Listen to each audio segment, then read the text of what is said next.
Hey, what's up, everybody? A quick tutorial for some peyote stitch. You're going to need some scissors and some beading thread. I use size B Nymo, if anybody's wondering.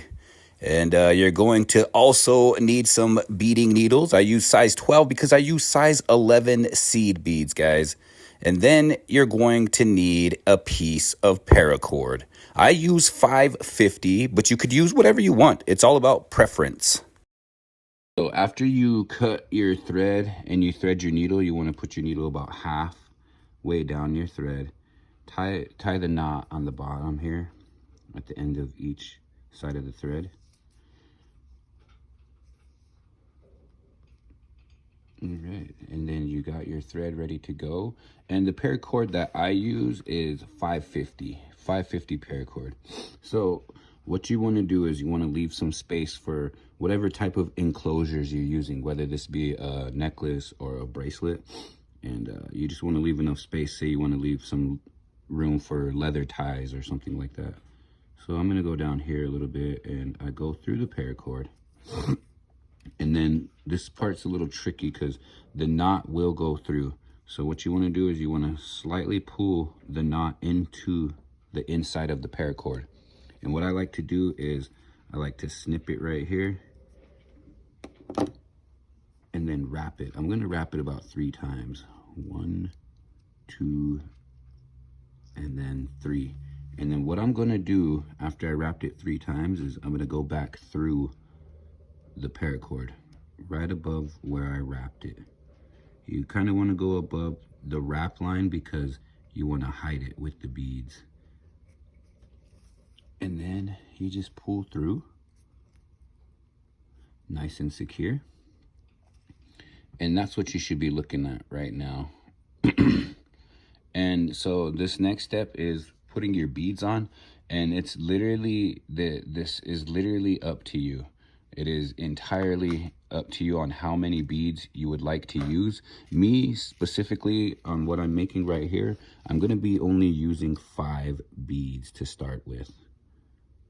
I'm going to do an odd peyote stitch. Odd peyote stitch is what they call it. So we're going to be using 5 beads. 3, 5. All right. So, sorry, excuse me. So once you get your 5 beads, you're going to wrap them around, kind of space them out a little bit to make sure that they go all the way around.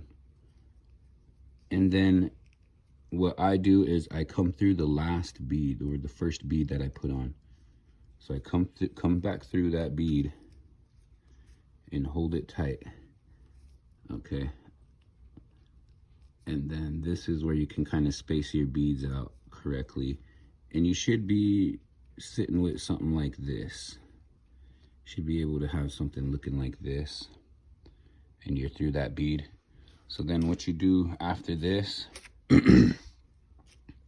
after you got your 5 beads on, we'll just use a few more of these beads just so I can show you guys. After you, and this is going to be a multi-video tutorial. This is just to get you started. So then we pick up our bead. After we go through that first bead, then we go through the next bead like that with the new bead on the line, and then you just pull it. And then you repeat the step, pick up a bead,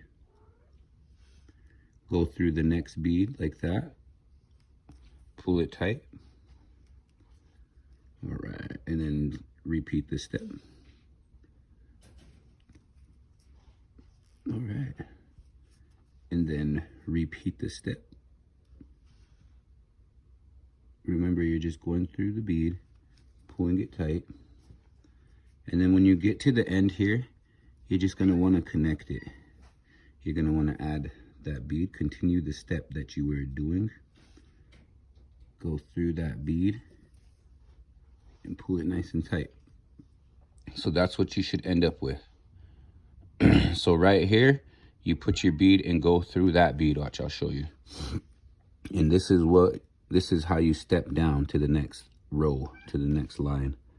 Oh, these beads are jumping around on me. Okay, there we go. Okay, so we pull it right, and then so that what that does is that steps down to the next line, which is underneath this bead. This is the first row. So then I'll show you an example. And then you just go into the bead underneath there, boom, and repeat the step. You just keep repeating the step. Whoop, beads flying everywhere. Sometimes that's part of the process. And you just want to pull. Sometimes your thread will get caught up, and that's fine. Just be mindful of it. And just pull. And make sure that you're pulling it tight here on the ends. You always want your ends nice and tight. You don't want them loose like your cheeks. Just kidding, guys, just kidding. All right, so that is how you get started on the peyote stitch. And then once you kind of get an idea of and comfortable running that stitch, then you can start adding designs. And keep in mind, this is going to be a multi-video tutorial, so we will continue on. Hopefully that was helpful, guys. Thank you for tuning in. Much love to everybody. Have an amazing day.